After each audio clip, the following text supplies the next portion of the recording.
Chapter 16 of The Witches. Mr. and Mrs. Jenkins meet Bruno. My grandmother carried me back into her own bedroom and put me on the table. She set the precious bottle down beside me. "What time are those witches having supper in the dining room?" she asked. 8 o'clock, I said. She looked at her watch. "It is now 6:10, she said. "We have got until 8 o'clock to work out our next move." Suddenly her eye fell upon Bruno. He was still in the banana bowl on the table. He had eaten 3 bananas and was now attacking a 4th. He had become immensely fat. "That's quite enough," my grandmother said, lifting him out of the bowl and putting him on the tabletop. "I think it's time we returned this little fellow to the bosom of his family. Don't you agree, Bruno?" Bruno scowled at her. I had never seen a mouse scowl before, but he managed it.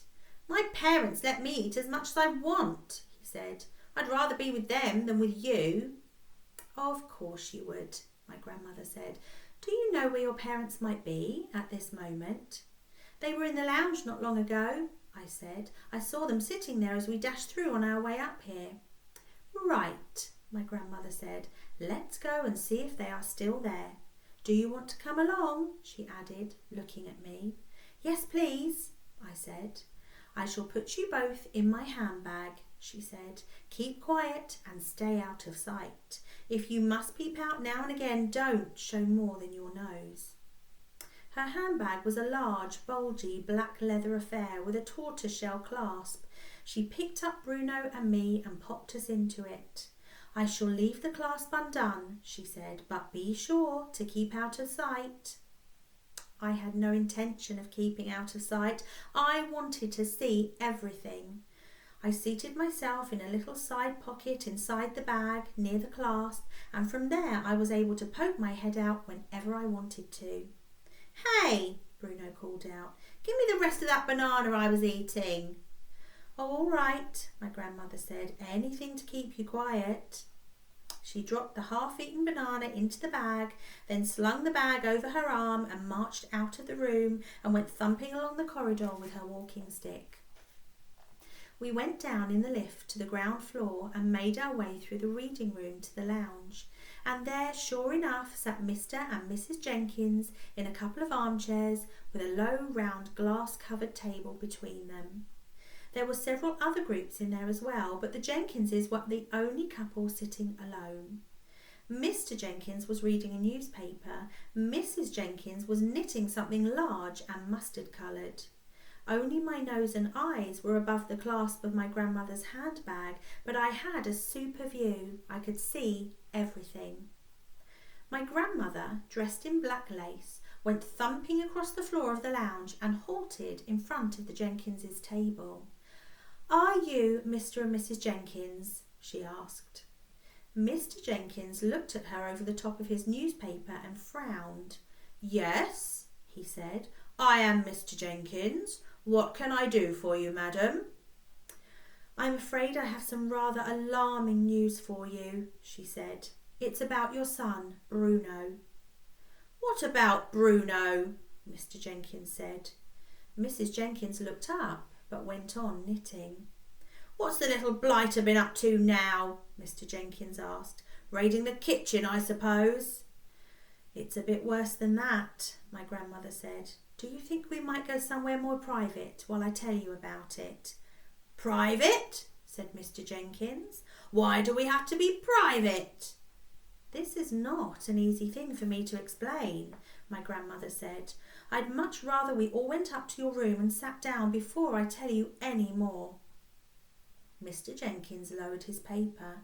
Mrs. Jenkins stopped knitting. "I don't want to go up to my room, madam," Mr. Jenkins said. "I'm quite comfortable here, thank you very much."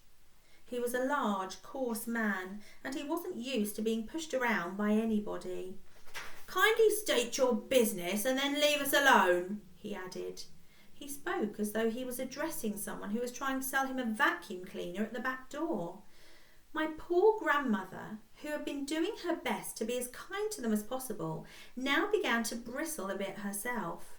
"We really can't talk in here," she said. "There are too many people. This is a rather delicate and personal matter."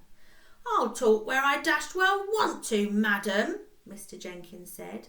"Come on now, out with it. If Bruno has broken a window or smashed your spectacles, then I'll pay for the damage, but I'm not budging out of this seat." One or two other groups in the room were beginning to stare at us now. "Where is Bruno anyway?" Mr. Jenkins said. "Tell him to come here and see me." "He's already here," my grandmother said. "He's in my handbag." She patted the big floppy leather bag with her walking stick. "What the heck do you mean he's in your handbag?" Mr. Jenkins shouted. "Are you trying to be funny?" Mrs. Jenkins said, very prim. "There's nothing funny about this," my grandmother said. "Your son has suffered a rather unfortunate mishap." "He's always suffering mishaps," Mr. Jenkins said. "He suffers from overeating, and then he suffers from wind. You should hear him after supper. He sounds like a brass band. But a good dose of castor oil soon puts him right again. Where is the little beggar?" "I've already told you," my grandmother said. "He's in my handbag. But I do think it might be better if we went somewhere private before you meet him in his present state." "This woman's mad," Mrs. Jenkins said. "Tell her to go away." "The plain fact is," my grandmother said, "that your son Bruno has been rather drastically altered." "Altered?" shouted Mr. Jenkins. "What the devil do you mean, altered?" "Go away," Mrs. Jenkins said. "You're a silly old woman." "I am trying to tell you as gently as I possibly can that Bruno really is in my handbag," my grandmother said. "My own grandson actually saw them doing it to him." "Saw who? Doing what to him, for heaven's sake?" shouted Mr. Jenkins. He had a black moustache which jumped up and down when he shouted. "Saw the witches turning him into a mouse," my grandmother said. "Call the manager, dear," Mrs. Jenkins said to her husband. "Have this mad woman thrown out of the hotel." At this point, my grandmother's patience came to an end. She fished around in her handbag and found Bruno. She lifted him out and dumped him on the glass-topped table. Mrs. Jenkins took one look at the fat little brown mouse who was still chewing a bit of banana, and she let out a shriek that rattled the crystals on the chandelier. She sprang out of her chair, yelling, "It's a mouse! Take it away! I can't stand the things!" "It's Bruno," my grandmother said. "You nasty, cheeky old woman!" shouted Mrs. Jenkins.